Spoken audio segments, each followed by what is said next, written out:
The word of the Lord that came to Hosea, the son of Beeri, in the days of Uzziah, Jotham, Ahaz, and Hezekiah, kings of Judah, in the days of Jeroboam, the son of Joash, king of Israel. When the Lord first spoke through Hosea, the Lord said to Hosea, "Go take yourself a wife of whoredom and have children of whoredom, for the land commits great whoredom by forsaking the Lord." So he went and took Gomer, the daughter of Diblaim, and she conceived and bore him a son.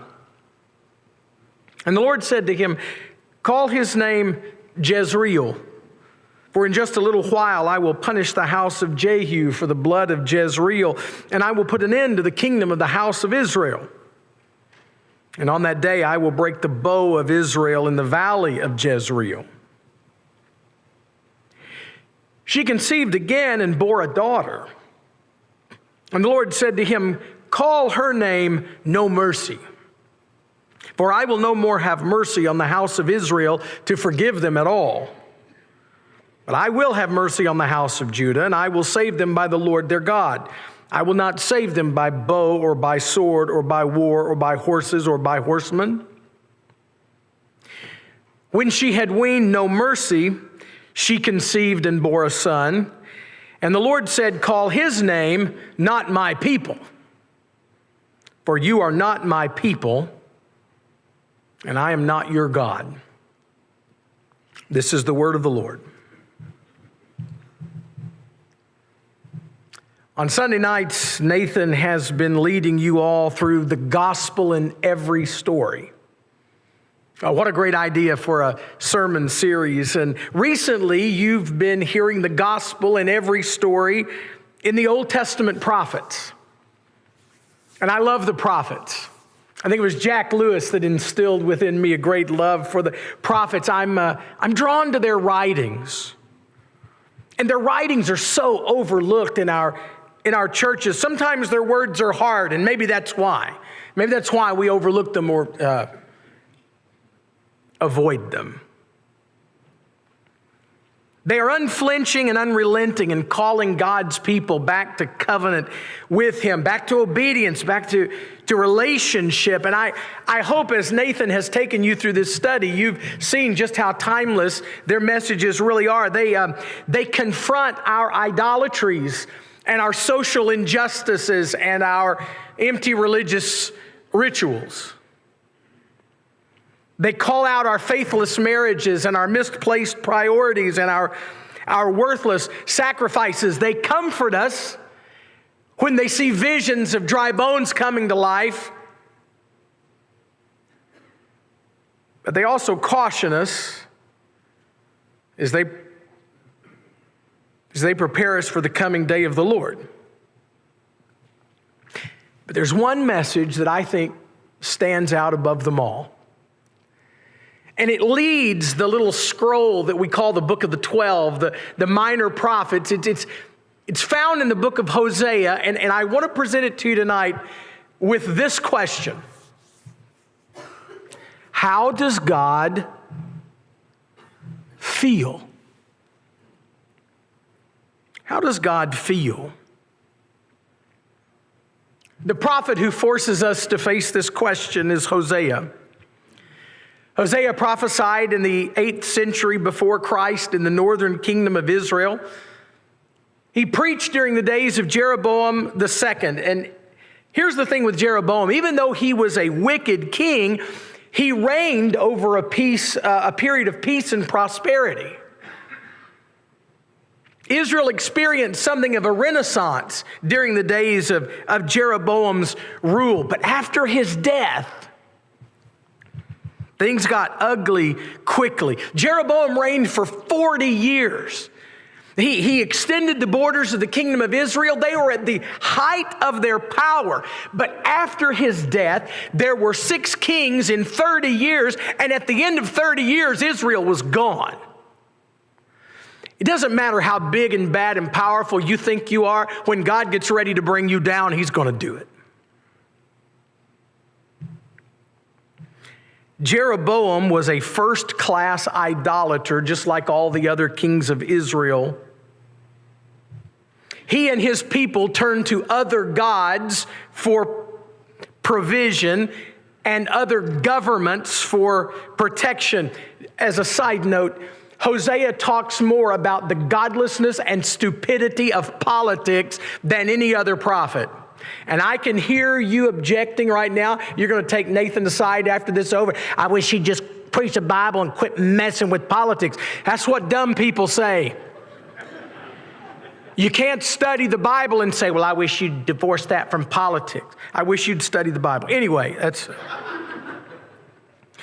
Israel looked to everyone and everything to help her except the one who had delivered her and guided her and protected her and provided her since the day she came out of Egypt, even before. But rather than being faithful to this God, this king, this father, Israel played the whore. That's right, I said whore. Because that's the word that the text uses to describe this kind of unfaithfulness. When the Lord first spoke through Hosea, the Lord said to Hosea, go take yourself a wife of whoredom and have children of whoredom, because the land commits great whoredom by forsaking the Lord. The word for whore and related words appears 22 times in the text of Hosea, most of them right here in chapters 4 and 5. I want you to look at this passage from chapter 4, if you can see it. Hosea says, I will punish them for their ways, I will repay them for their deeds. They shall eat but not be satisfied, they shall play the whore but not multiply, because they have forsaken the Lord to cherish whoredom, wine and new wine, which take away the understanding. My people inquire of a piece of wood, and their walking staff gives them oracles, for a spirit of whoredom has led them astray.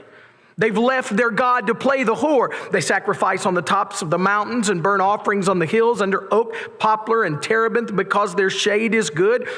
Your daughters play the whore. Your brides commit adultery, but it's not just them. Into verse 14, the men themselves go aside with prostitutes and sacrifice with cult prostitutes, and a people without understanding will come to ruin. Here's the thing, Hosea's people are motivated by the wrong things, fertility, to worship the wrong gods, blocks of wood, in the wrong places, the high places, with the wrong practices. Do you see it down there in verses 13 and 14? They go to the sacred prostitutes and they commit adultery. Here's what you need to know. In the ancient world, idolatry and immorality went hand in hand. Think about it for a minute. Baal is the storm god. His girlfriend, Asherah, she's a fertility goddess. Baal makes the rain fall, which makes the crops grow, which feeds the animals and the humans, and then the humans sacrifice the animals. The storm god brings fertility. Well, how do you worship a fertility god? You go to the sacred shrine and you work out the fertility practices. Wink, wink. With the cult prophets or priests, idolatry and immorality go hand in hand. And you become what? You serve. If you serve a sex god, you become a pervert. If you serve a money god, you become a greedy thief. Well, here's what these people became. Adulterers. They became whores. Hosea accuses God's people of what we call spiritual adultery. I mean, what would you call it when someone who is married to one spouse keeps stepping out on that spouse with another who is not their spouse? That's adultery. And Hosea tackles the problem of Israel's idolatry, and he says it's spiritual adultery. You're committing adultery against God. You're playing the whore. But why does he employ such a graphic image? You've never heard the word whore said this many times in the pulpit, ever, have you? My mother hadn't either. I was preaching through Hosea Highway several years ago. I always thought I wanted my parents to go to church with me until they did. On Monday morning, I come to the office and my secretary says, "Your mother has made an appointment to see you." And I said, "Well, we were just at lunch yesterday after church. What could this possibly be about?" I knew something was wrong. And my mother comes in and she sits down and she said, "Son, I'm appalled at your use of language in the pulpit." I said, "What are you talking about?" And she said, "That word you kept saying yesterday." I said, "What word?" I can't imagine my preacher at the church where I grew up saying that word. I just opened my ESV. It's not like I'm reading the message here. I just opened the ESV and I turned it around and I pushed it over. I said, "Would you read that text out loud?" She was quite offended by it. It's a graphic word. Why does Hosea use such a graphic image? Aren't there nicer ways to explain this? Well, let me tell you something. Hosea is not really in the mood for that. Hosea is not in the mood for niceties because Hosea knows something of which he speaks. When the Lord first spoke through Hosea, the Lord said to Hosea, "Go take yourself a wife of whoredom and have children of whoredom." Surely in all your years in the church, you've learned that the prophets utilize the symbolic to get their messages across. Sometimes they perform symbolic actions. Sometimes they give their children symbolic names. Well, Hosea does both. God calls Hosea to call out Israel for her idolatry. And so that Israel will understand just what a serious matter this is and just how seriously it damages the relationship between Israel and God, God calls Hosea to walk a mile in his shoes, so that Hosea can adequately address the seriousness of the issue. Listen, he needs to know how God really feels about it. Idolatry, spiritual adultery, whoredom is a serious issue because it seriously hurts God. Have you ever stopped to wonder how God feels? There are some religious people who subscribe to the doctrine of the impassibility of God. Impassibility is the belief that God doesn't experience emotion, that he doesn't suffer, that he is not pained by what his people do or experience. Well, Hosea would like a word. Hosea is called by God to feel what God feels when his people are unfaithful. How does God feel? There are two images in the book that convey the feeling. The first image is of the husband whose wife has been unfaithful. Hosea is told to go marry a wife of whoredom. I'm not sure what happened here. I don't know if he went down to the street corner and picked one out. I don't know if he simply married a woman whose tendency was to wander. Whatever the situation, the feeling was the same. How does God feel when his people are unfaithful? He feels like a spouse who's been cheated on. And some of you know that very well, don't you? You've been cheated on, or one of your parents cheated. You know that feeling of sickness right down deep in the pit of your stomach. You know the hurt and the helplessness. You know the anger and the rage. Well, that's how God feels. See, when we break covenant with God, it's no mere legal breach. Think about it. When people break up because of infidelity, they don't calmly and rationally present each other with the legal documents citing the infractions and the consequences thereof. It's not nice and neat like that. It's not legal at all. It's personal. It's emotional. It's bitter. It's ugly. You can hear it in Hosea's voice in chapter 2 when he files for divorce. Look at this. Plead with your mother. Plead. She's not my wife. I am not her husband. Plead with her that she put her whoring away from her face and adultery from between her breasts, lest I strip her naked and make her as in the day she was born, and make her like a wilderness, and make her like a parched land, and kill her with thirst. Upon her children also I will have no mercy, because they're children of whoredom. Their mother has played the whore. She who conceived them has acted shamefully. For she said, I will go after my lovers who give me my bread, my water, my wool, my flax, my oil, and my drink. In chapter 2, Hosea files for divorce. He's been a good husband. He's provided everything a wife could ever want. But she's been busy putting out to all of her lovers. And so Hosea threatens to withhold food and clothing and shelter, those things he's obligated to provide. And not only that, not only will he kick his unfaithful wife to the curb, he's going to kick out these illegitimate children too. And that's the second image. That's the second image that communicates to us in this book how God feels, the image of illegitimate or disobedient children. When the Lord first spoke through Hosea, the Lord said to Hosea, go take yourself a wife of whoredom and have children of whoredom. Chapter 1 tells us about 3 children that are born to Gomer, but not necessarily Hosea. Of Jezreel, it is said she bore him a son. Of the other 2, it simply says she bore children. 2 boys and a girl, all with symbolic names. Jezreel, God scatters. I'm about to scatter you to the winds.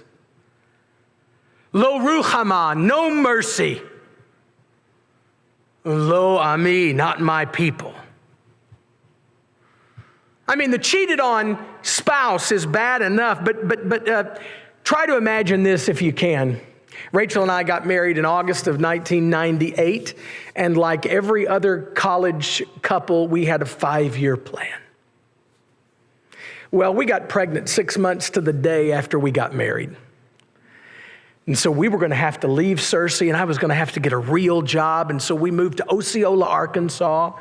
We bought a house. We picked out a room in that house that we would call the nursery. We painted it blue in anticipation of having 6 boys in our lifetime. We decorated it with little Cardinals things. It was just wonderful. But then we had 8.5 months left to wait. You know what I'm talking about. You're so excited. You can't hardly wait. I mean, I didn't miss one doctor's visit. I was there when we heard the little heartbeat, and I was there every time the little foot came in from the belly. I'll never forget that day.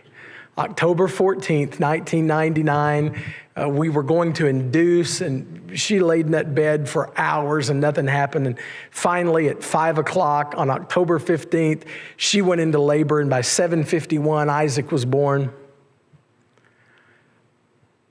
And Dr. Shariari, there in Blytheville, Arkansas, he said, you come over here and cut the cord. I said, nope. He said, you get over here and cut the cord. I said, dude, that's what I'm paying you for. Get over here and cut it. So I walked over there. And they handed me this little 7-pound, 12-ounce baby. And it was the weirdest thing in the world, because even though I had never seen this child, I immediately recognized him. The weirdest feeling in the world. He had my toes.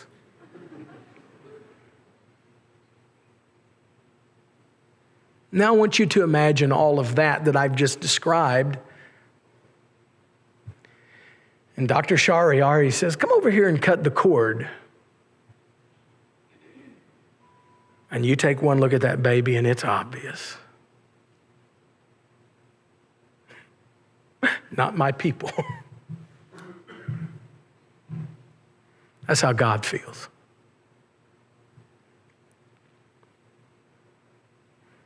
That's how God feels. Again, with the hurt and the helplessness and the anger and the rage. That baby that you've loved from the moment it's not yours, that's how God feels. Then look at this text in Hosea 11. There's one more emotional image tied to the children. Maybe you can relate to this one if you couldn't relate to the other one. When Israel was a child, I loved him. And out of Egypt, I called my son. The more they were called, the more they went away. They kept sacrificing to the Baals and burning offering to idols, yet it was I who taught Ephraim to walk. I took them up by the arms, but they didn't know that it was me. I led them with cords of human kindness, with bands of love. I became to them as one who eases the yoke on their jaws. I'm the one who bent down to them to feed them. All right, can you see this picture he's painting? Think about how you taught your little children to walk. I got 6 of them. I'm a pro. They all took their first steps in the church building. That was weird. But you know how it is. They crawl, they sit up, they stand up, they start to try to toddle. And what do? You get down over them, you bend down, and you put your fingers in their little hands, and you take steps with them, right? And then what do? They get that down pat, and then what do? You taught them to walk, and then what do? Run. And it's a game, right? I remember when we lived over on Harding campus, my wife was a dorm mom over there, and I remember Josiah, my 6'4", 300-pound, 15-year-old, learning how to walk. And he started running, and one day he picked up a knife on the floor, because that's how we roll, and he starts walking, and I said, "Jojo, no." And he looks back at me, and he grins. And I said, "Jojo, no." And he starts taking across the floor to the electric socket. And I start chasing after him. You know, why am I doing that? Is it because I don't want him to understand the joys of electricity play? No, it's because I love him and I don't want him to die. But what had happened? He learned to walk and he used it against me. You know how that feels? You know how it feels to have a teenager for whom you have provided everything. And it's not that they're picking up a knife and walking across the floor. They pick up that knife and they start cutting themselves. That's what they do. Or they throw down the knife because you've asked them to wash the dishes, and they throw it down and they march up the stairs and they slam the door. You know how that feels? That's how God feels.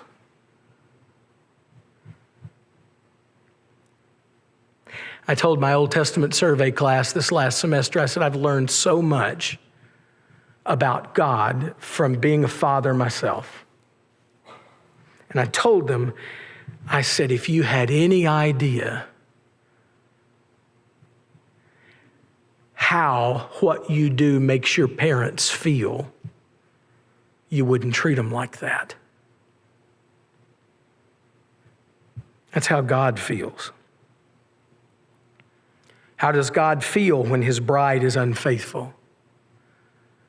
How does God feel when his children run away? It's no mere legal matter. It's a matter of the heart. It's a matter of hurt. God is hurt. And listen, he is well within his legal rights to divorce his wife, and it is his prerogative to send away her illegitimate children. It is well within his rights to practice tough love.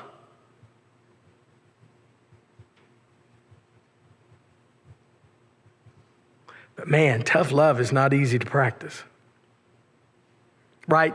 Tough love is easy as long as you're telling somebody else they need to practice tough love. You don't just stop loving your wife and children no matter what they've done. Isn't that right? Look at chapter 3. And the Lord said to me, go again and love a woman who is loved by another man and is an adulteress. Now here's the punchline to the story. Even as the Lord loves the children of Israel, even though they turn to other gods and make sacrifices to them. So I bought her for 15 shekels of silver and a homer and letic of barley. And I said to her, you must dwell as mine for many days. You will not play the whore anymore or belong to another man, and I will be faithful to you. Yes, Gomer has been unfaithful, but Hosea loves her nonetheless. And so he pursues her. And when he finds her being sold at auction like a sex slave. She's filthy and smelly. She's been used and abused, but he doesn't care about all that. He just wants her back. And so you know what he does? He pays the price. He pays the price and he takes her home. And not only does he take her home, he takes all her children home too. In that day declares the Lord, you will call me my husband and no longer my master. For I will remove the names of the Baals from her mouth, and they will be remembered no more. I will make for them a covenant on that day with the beasts of the field, the birds of the heavens, the creeping things of the ground, and I will abolish the bow, the sword, and war from the land, and I will make you lie down in safety, and I will betroth you to me forever. I will betroth you to me in righteousness and justice, in steadfast love and mercy. I will betroth you to me in faithfulness, and you will know the Lord. Instead of knowing, in the biblical sense, all the other gods and goddesses in the land, you will know me. And not only that, but in that day I will answer, declares the Lord. I will answer the heavens, and they will answer the earth, and the grain, and the wine, and the oil, and they will answer to Jezreel, and I will sow her for myself in the land. Interesting thing about the name Jezreel. It means God scatters until it means God sows. Hey, remember the parable of the sower? The sower went out to sow the seed. How did he do it? He just picked up a handful and started slinging it everywhere. God scatters, yes, but also God sows. When Hosea pays the price to get his family back, he reverses the curses. He provides the food, the clothing, and shelter. And instead of scattering them, he sows them in peace and safety. And then, I will have mercy on no mercy. And I will say to not my people, you are my people. And they will say to me, you are my God. You want to know how God feels when his family's unfaithful? He feels like a humiliated husband. He feels like a despised dad.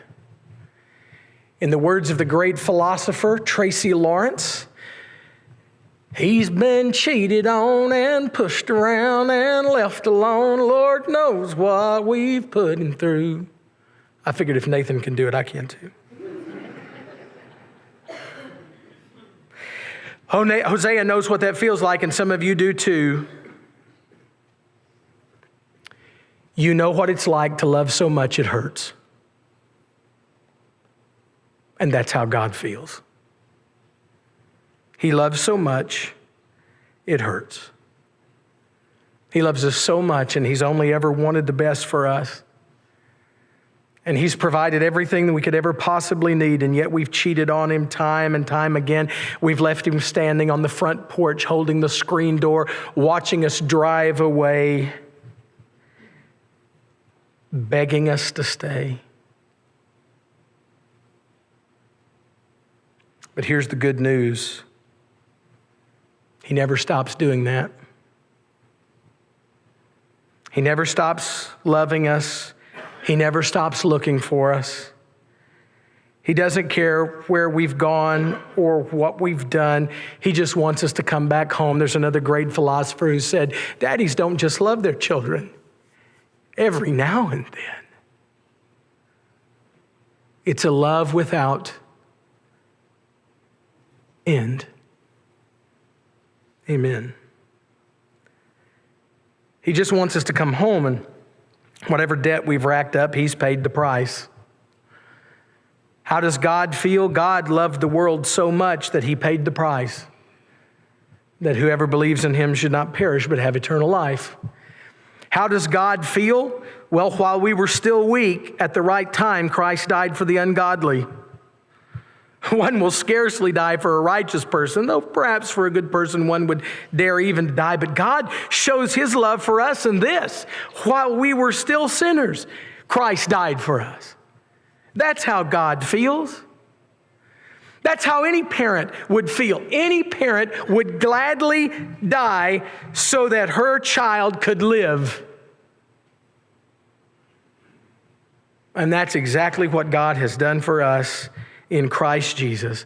The wages of sin is death, but he paid the price to give us life. And you know what? Could we think the ocean fill, come on, and were the skies of parchment made, were every stalk on earth a quill, and every man a scribe by trade, to write the love of God above would drain the ocean dry, nor could the scroll contain the whole, though stretched from sky to sky. Now, y'all, that's how God feels. And if you only knew how God felt about you, you'd come home while we stand and sing.